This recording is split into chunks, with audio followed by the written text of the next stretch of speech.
السلام عليكم ورحمة الله وبركاته. رسالة سلام لكل حد بيسمعني، سواء كنت إنسان أو حيوان أو نبات أو جماد. رسالة سلام لكل عمار الكون، من أصغر ذرة لأكبر مجرة. رسالة سلام لكل حي عارف إنه حي، ولكل حي لسه ما اكتشفش إنه جواه حياة. النهاردة أنا جاي أتكلم في موضوع بالنسبة لي مهم وحيوي قوي في كل اللي أنا بقدمه. دايما كل مواضيع أنا بقول عليها كده، بس بجد فعليا، لأن اللي أنا بقدمه بالنسبة لي هو رسالتي. اللي أنا بقدمه ده هدف حياتي. اللي أنا بقدمه بالنسبة لي هو أهم حاجة أنا بعملها في حياتي، اللي أنا عملتها قبل كده أصلا. يعني لغاية سن ال 33 بقول للناس أنا كنت تايه، بدور ومش عارف أوصل لأي حاجة، حاسس إن في حاجة كبيرة أنا عايز أوصل لها ومش عارف أوصل لأي حاجة.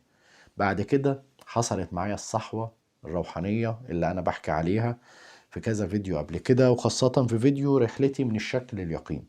ومن بعدها أنا عرفت أنا رسالتي إيه، وبالتالي وأنا بحكي الكلام ده كله فكل نقطة فيه بالنسبة لي هي مهمة قوي، لأن هي بتلمس جانب من جوانب حياتي، وفي نفس الوقت بتلمس جانب مهم قوي من جانب علاقتي بالله، وجانب علاقتي بالدنيا اللي أنا فيها، وجانب علاقتي باللي أنا مؤمن بيه فعليا.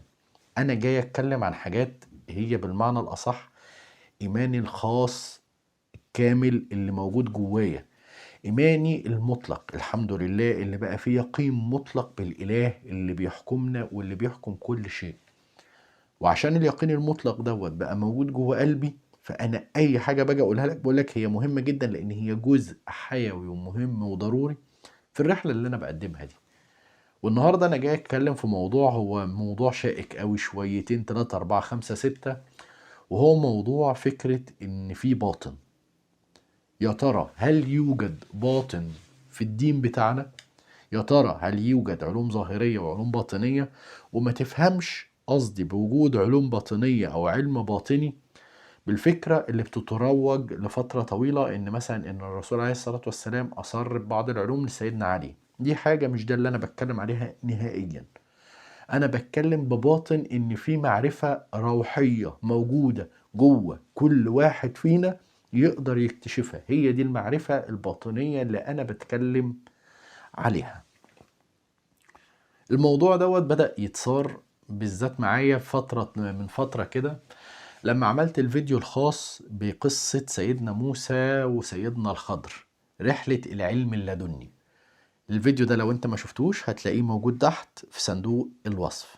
الفيديو ده انا كنت بتكلم على رحلة كل مريد بيبحث عن العلم اللدني، وبتكلم على قصة بقى ان سيدنا موسى كان هو المريد وسيدنا الخضر كان هو الشيخ، وبدأ يروحوا الرحلة ومشوا الرحلة، والاساسيات بتاعت الرحلة علشان تكتشف العلم اللدني اللي ربنا مودعه جواك. وبدأت تنهال علي رسائل كتيرة جدا من ناس: مفيش حاجة اسمها معرفة باطنية، مفيش حاجة اسمها علم لدني، مفيش حاجة موجودة في ديننا غير الدين الظاهر بس. المعضلة ان الناس بتيجي تتكلم متخيلة ان احمد صوفي، فمتخيلة ان هو بيقول كده لان دي افكاره الصوفية، وان ده فكر باطل وده فكر متحيز وده فكر كذا وكذا وكذا وكذا. الموضوع اللي هم ما يعرفوهوش اصلا ان انا ابن المدرسة السلفية، وكنت تلميذ ومربي دقني وشيخ في المدرسة السلفية. كنت باحث هناك وكنت بحاول أتعلم وأحفظ قرآن وأعرف تجويد وأعرف الحاجات دي كلها والمتون والحاجات دي. فأنا ابن المدرسة السلفية وعارف يقينا اللي بيتقال في المدرسة السلفية على الباطن مش الباطن بقى، ده بيتقال على اللي أخف من الباطن. المدرسة السلفية عندها مبدأ كده يقول لك من تمنطق تزندق. يعني بمعنى صح، حتى لو انت هتفكر بشكل منطقي، من تمنطق تزندق. ويقوموا مبررينها بمقولة سيدنا علي: لو كان الدين بالعقل لكان المسح أدنى الخف أولى من أعلاه. ما يعرفوش ان هو سيدنا علي قصده حاجة تانية خالص، بس ما علينا. فهو عندنا كان عندي انا متربي على المبدأ ده، ومتربي على الفكر السلفي، ومتربي على الفكر ان هو ديننا هو دين اللي احنا عرفناه واللي وصل لنا. مفيش حاجة اسمها معجزات، مفيش حاجة اسمها كده الا اللي حصلت ايام الرسول عليه الصلاة والسلام والصحابة. انا كانت قناعاتي من وانا صغير، وهي ده اللي انا اتربيت عليه اصلا. بس الفكرة كلها الموضوع معايا بدأ من فترة بعيدة أوي. أنا في الأول من أول معرفتي بربنا من بداية يعني تقدر تقول كده بداية نضجي، وصولي إن أنا أبقى إنسان ناضج شوية في التعامل مع الإله، وأنا عندي سن في حدود ال 14 15 سنة. يعني كنت لسه بالغ بقالي سنتين تلاتة، وبحاول أمشي وأشق طريقي في الحياة. فصادفني حاجة في طريقي هي اللي غيرت طريقة تعاملي مع الإله أصلا. الفكرة ديت كانت عبارة عن إن أنا في تانية ثانوي جبت مجموع أقل بكتير قوي من اللي أنا كنت متخيله. إحنا كان عندنا تانية ثانوي وتالتة ثانوي بيكملوا بعض، فاللي أنت بتجيبه في تانية ثانوي بتكمل عليه في تالتة ثانوي ويبقى المجموع واحد. فجبت في تانية ثانوي مجموع أقل من اللي أنا كنت بحلم بيه بكتير، وجاب زمايلي اللي هم كانوا أقل مني في الليفل أو في المستوى في الوقت دوت كانوا جايبين درجات أعلى مني. فبقى عندي نوع من أنواع الإحباط شديد جدا. فبقيت داخل تالتة ثانوي كل ما اقعد احسب انا جايب 80%، لو جبت 100% هبقى جايب 90%، وانا عمري ما هجيب 100%، فبالتالي عمري ما هجيب 90%، فبالتالي مش هحصل هندسة. واقوم جاي رامي الكتاب في الحيطة ومقطع في الكتاب. بعد شوية لقيت ان انا الموضوع دوت بقى مأزمني جدا، وما بقيتش لاقي فيها اي فكرة ان هي تنفعني او تعملني. ربنا هداني لفكرة مهمة قوي. اولا انا ما كنتش منتظم على الصلاة قبل الفترة دي. انا بصلي لما ابويا يقفشني، الله يرحمه ويحسن اليه، هو يقفشني فانا اروح اصلي. غير كده انا ما كنتش بصلي، عشان بس نبقى واضحين في الدنيا. فانا في الوقت ده انا حسيت ان انا محتاج حد يدعمني. والدتي الله يرحمها يعني هي كانت زعلانه جدا من اللي حصل، كانت متوسمه فيا خير وحاسه ان انا كسرتها. فما كانش ينفع اروح اكلمها في كده ان انا نفسيتي تعبانه. كانت هتقول لي نفسيتك تعبانه، طب تعالى انا هعدلها لك، ودي كانت ممكن تديني علقه تشقلطني فيها. والدي كانت علاقتي بيه، يعني الناس اللي بتحضر الكورسات بحكي ان والدي في الفتره دي لغايه وفاه والدتي كانت علاقتي بوالدي بشعه جدا. فطبعا ما كانش فيه مجال ان انا احكي له. فبدات ادور على سند. سندي كان ساعتها في اللحظة دي كان هو ربنا. التجأت إليه. كنت يوميا بقيت مواظب على صلواتي، وأقرأ سورة ياسين، وأقرأ سورة الواقعة. كل ما ألاقي نفسي متعصب وهمسك الكتاب وأقطعه، أفتح المصحف وعلى سورة ياسين ممكن أقرأها في اليوم مرتين تلاتة، لدرجة إن أنا حفظتها من كتر قرايتها هي وسورة الواقعة. سورة ياسين علشان هي بيتكلم ان هي بتجيب الدعاء والحاجات دي كلها، بتجيب تجيب الدعاء. تجيب، مش قصدي تجيبه، تجيب يعني تجيب، بس انا قلتها بالعامية يعني. معلش سامحني. سورة الواقعة عشان هي سورة الرزق، فانا كنت عايز ربنا يرزقني. فعليا كانت مذاكرتي في السنة بتاعت سنة تالتة ثانوي كانت اقل بكتير قوي من تانية ثانوي. بس على الرغم من كده جبت مجموع اعلى بكتير من اللي انا جبته في تانية ثانوي. والحمد لله لا حصلت لا هندسة ولا علوم اللي هم كانوا احلامي اصلا، ودخلت كلية تجارة. دايما اختيارات ربنا بيبقى ليها حاجات كده عشان تخرجك من مسارات القدر اللي انت بتبقى موجود فيها وانت مش عارف. ما علينا من فكرة مسارات القدر، مش هو ده اللي انا جاي اتكلم فيه النهاردة. انا جاي اتكلم في فكرة هو الدين ظاهر ولا باطن. بدأ الموضوع معايا ان انا بقيت علاقتي مع ربنا، بدأ هو بقى ده الطرف اللي انا دايما معتمد عليه في ان هو يكون معايا. حتى بعد كده لما طلعت وبدأت اشتغل في المبيعات وبدأت اعمل كل حاجة غلط، مفيش حاجة غلط ما عملتهاش. وعلى الرغم من كده انا ما كنتش قادر اسيبه.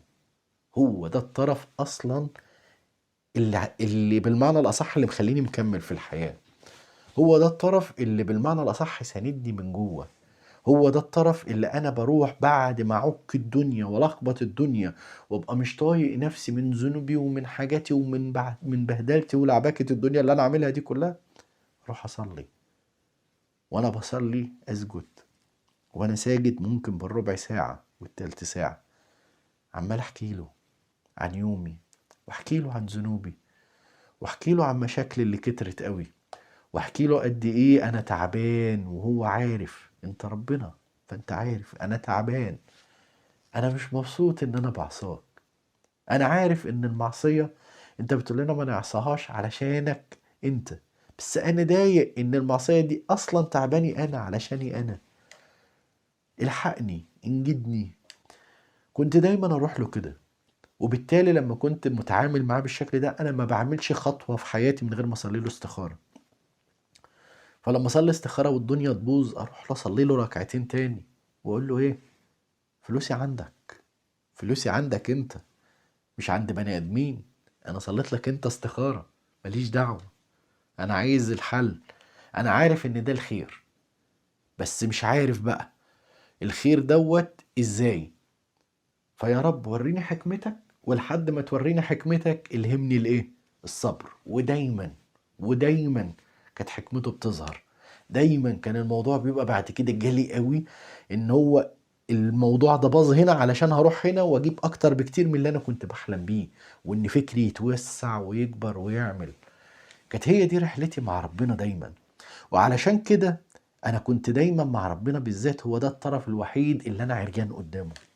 انا صادق معاه بشكل مبالغ فيه. صادق معاه بان انا بروح احكي له، انا بقعد اتكلم معاه.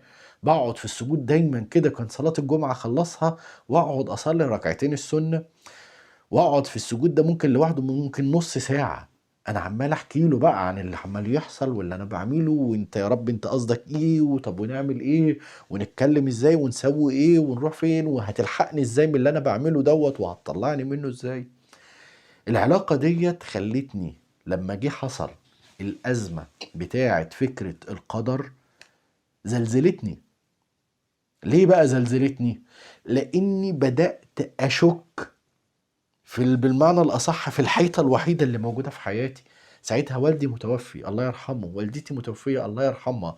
دول الاتنين أحب اتنين كانوا موجودين في حياتي لقلبي، وهم دول كانوا اللي بالمعنى الأصح الفواب بيسندوني. إنما الاتنين مختفيين، فبقى ما عنديش طرف خالص بقى في حياتي إلا هو.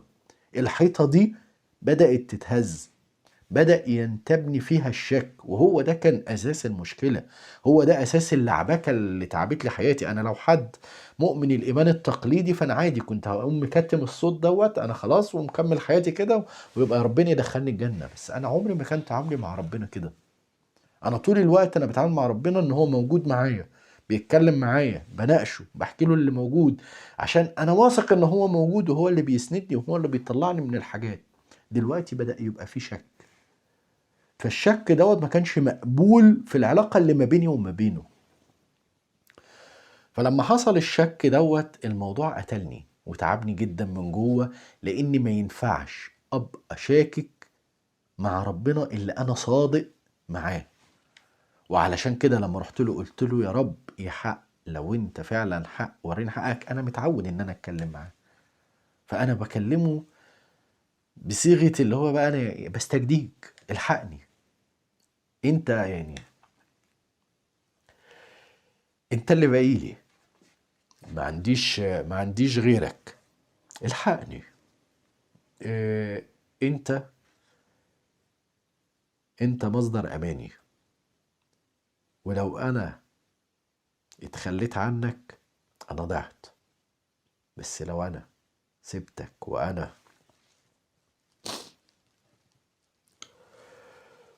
مش مصدق فيك فانا برضو ضعت.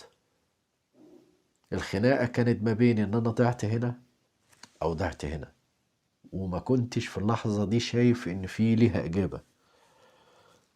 معلش سامحوني، بس الموقف ده بيأثر فيا جدا اصلا، لان الموقف ده كان صعب جدا.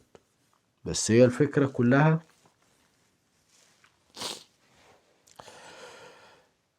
ان انا وانا رايح ساعتها انا ما كنتش شايف ان الموضوع ليه حل.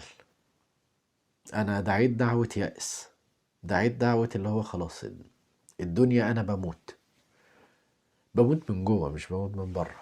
فلما رحت له قلت له كده انا ما تخيلتش، انا ابن المدرسة السلفية قلت لك، انا مش مستني معجزة طول الحياة. الحلول اللي ربنا بيقدمها لي دايما كانت بتبقى حلول ايه، حلول مادية. فانا ما كنتش مستني معجزة، انا مش مستني حاجة، انا دايما مؤمن اللي انا اتعلمته في المدرسة السلفية، ان هي ماشية كده. بس اللي حصل ما كانش كده، اللي حصل ما كانش كده تماما. اللي حصل كان معجزة، والمعجزة دي ما كانتش الوحيدة على فكرة. فأوقات بحكي للناس شوية بعض الحاجات اللي حصلت بعد الموضوع ده، حصلت بعدها معجزات كتير، وأنا شخص زبالة، عندي ذنوبي، عندي أخطائي، وعندي حاجاتي، وهو قبلني. مش قبلني بس، ده نورني. مش بس كده، ده عمل لي معجزة.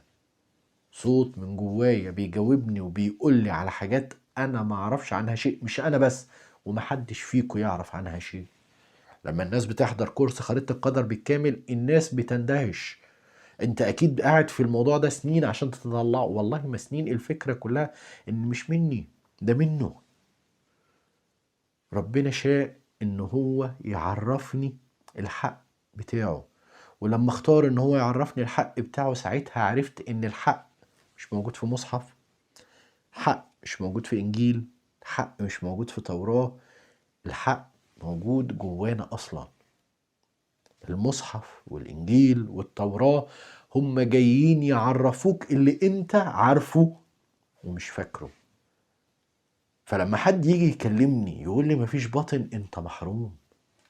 والله انت محروم، انت مش ضايق اي حاجة اصلا. انت عايز ان هو، لا، فكرة هو الدين هو حفظ وصم واعرف واحفظ واقرا، فانا لو قريت 1000 كتاب وانت ما قريتش ال1000 كتاب، فانا ابقى انا اقرب لربنا منك. هم عايزين كده. هي مش زي المدرسة يا حبيبي، هي مش حفظ وصم والكلام ده كله، ده هي بالقلوب. معنى القلوب ان هو يعني احنا نمشي نعمل كل حاجة غلط بقى ونخربها وهي بقلبي وبتاع، مش كده برضه. اوعى تفهم الكلام غلط، اوعى تخلي عقلك يسوحك. لا، انت بتمشي صح بره وصح جوه، وعشان اصلا تمشي صح بره لازم يبقى في صح جوه. اوعى تتخيل ان ربنا اللي هو ربنا انت تبقى مؤمن بيه ايمان حقيقي ويبقى قلبك غليظ ولا سلوكك غليظ، ولا انت داخل اصلا تشتمني علشان انا بتكلم ان في باطن وهو مفيش باطن. اوعى تتخيل ان شتمتك دي دين. اوعى تتخيل ان انت بتتقرب لربنا بانك تشتم فلان ولا تهاجم فلان ولا تحارب فلان. انت بتتقرب لربنا لما بتتقرب لربنا انك تطلع نور ربنا اللي جواك. بعد الرحلة ديت انا بقيت مؤمن يقينا بان في باطن. بعد الرحلة ديت أنا بدأت أدور على الباطن بتاعي. بعد الرحلة ديت أنا بدأت أغوص جوه، هو أنت يا رب عايز تقول لي إيه؟ يا رب أنا عارف إن كل اللي أنت عايز تقوله لي موجود جوايا، بس المعضلة كلها إن أنا اللي بقاوم. إحنا كلنا بنقاوم الصوت اللي موجود جوانا، صوت قلوبنا. وعشان كده ربنا دايما لما بيجي يتكلم على الحقيقة في القرآن يقولك على قلبك، مش يقولك على عقلك. فإنها لا تعمى الأبصار ولكنها تعمى القلوب التي في الصدور. كل الحقيقة موجودة جواك لكنك انت مش عارفها. في باطن، في باطن. هتتحاسب عليه، هتتحاسب عليه. انا هتحاسب على باطن، ايوه انت هتتحاسب على باطن. الباطن بتاعك اللي انت بتنكر ان هو موجود اصلا هتتحاسب عليه. انت يا احمد جايب الكلام دوت من دماغك؟ لا، احمد ما بيجيبش الكلام من دماغه. احمد بيجيب الكلام من كتاب ربنا. عادة بقول لك وانا جاي اكلمك في اي حاجة تقيلة، اسمع الكلام بايه؟ بقلبك مش بعقلك. الآية دي بقى عايز تسمعها بقلبك، ماشي. عايز تسمعها بعقلك، ماشي. عايز تسمعها ببطنك، ماشي. ملهاش تفسيرات.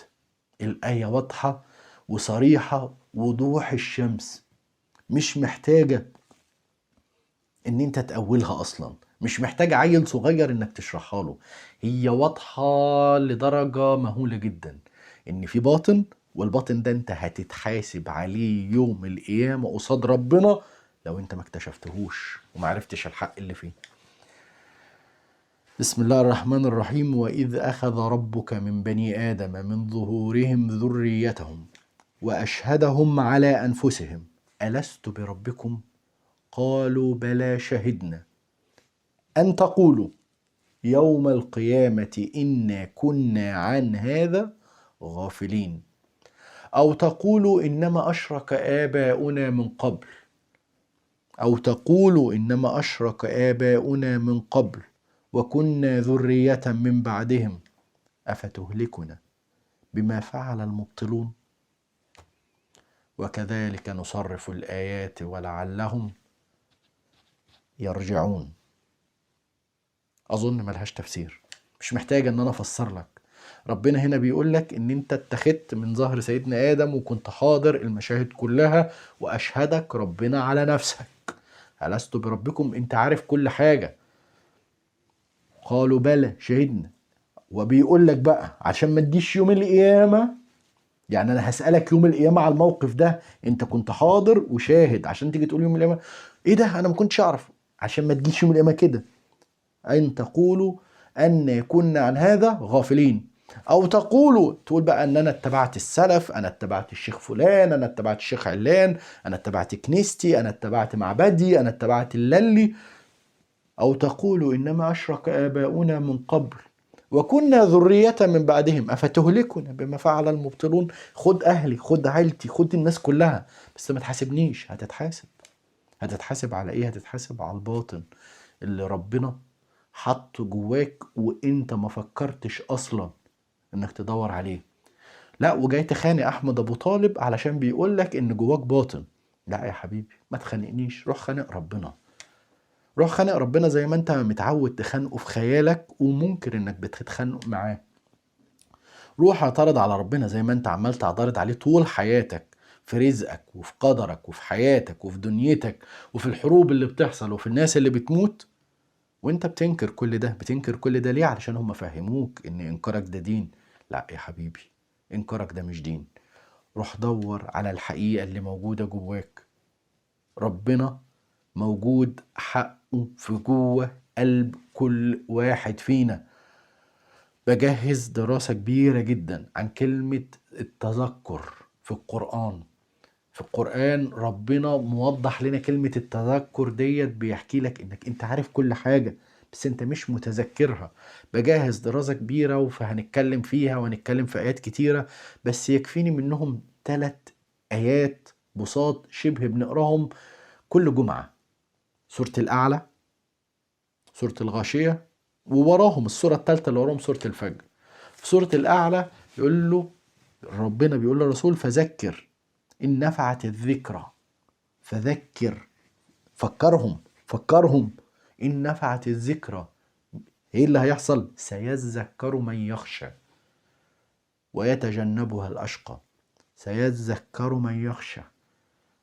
الفكرة كلها انت عارف كل حاجة بس انت ناسي. فيقوم في سورة الغاشية اللي وراها على طول واللي بنقراهم برضو كل يوم جمعة في صلاة الجمعة، فذكر انما انت مذكر. انت مش جاي القرآن دوت هو الحق، لا لا، هو الحق جواهم اصلا بس انت جاي تفكرهم. فذكر انما انت مذكر لست عليهم بمسيطر. يوم جاي في سورة الفجر بقى يقول لك ايه في الاخر خالص بقى؟ يقول لك يومئذ يتذكر وأنى له الذكرى يقول يا ليتني قدمت لحياتي. ساعتها بقى يبدأ يتذكر، ياه ده انا كنت عارف كل الحق اصلا، ياه ده انا كنت حاضر كل المشاهد اصلا، ياه ده كان في باطن، ياه انت لسه جاي تفتكر دلوقتي.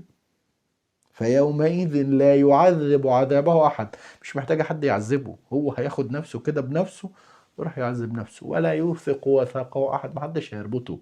هو خلاص هو داخل عارف مصيره، لانه عارف ان الحق كان معاه وهو ما سعاش ان هو يعرفه. كل حق ربنا موجود جواك. كل المعرفة اللي انت بتدور عليها موجودة جوا قلبك. كل حق ربنا موجود جواك. امشي طريق الحق وطز في اي حد يقولك اي حاجة. والله طز في اي حد يقولك اي حاجة. قلت للناس ان انا تلميذ سلفي وبحب الشيوخ سلفية جدا، هم بيعترضوا جدا على كلامي، بس انا ما يهمنيش حد، انا يهمني هو يهمني. انت مع الحق ولا انت مع الجماعة؟ كنت مع الجماعة حريتك. مع الحق اختار الحق. مع الحق في الخير، مع الحق في النجاح، مع الحق في التمكين، مع الحق في الخير، مع الحق في النصرة، مع الحق في ان الدنيا ان شاء الله تبقى تحت رجلك. بره والله، والله والله حتى لو كانت جماعتك ايه، في الاخر هتخسر كل حاجة. اتشرفت بيكم. الحلقة دي كانت تقيلة اوي، اتمنى تسمعها مرة واتنين وتلاتة وما تنفيش الحق، بل دور عليه جواك. أسيبك على خير وسلام وأمان. السلام عليكم.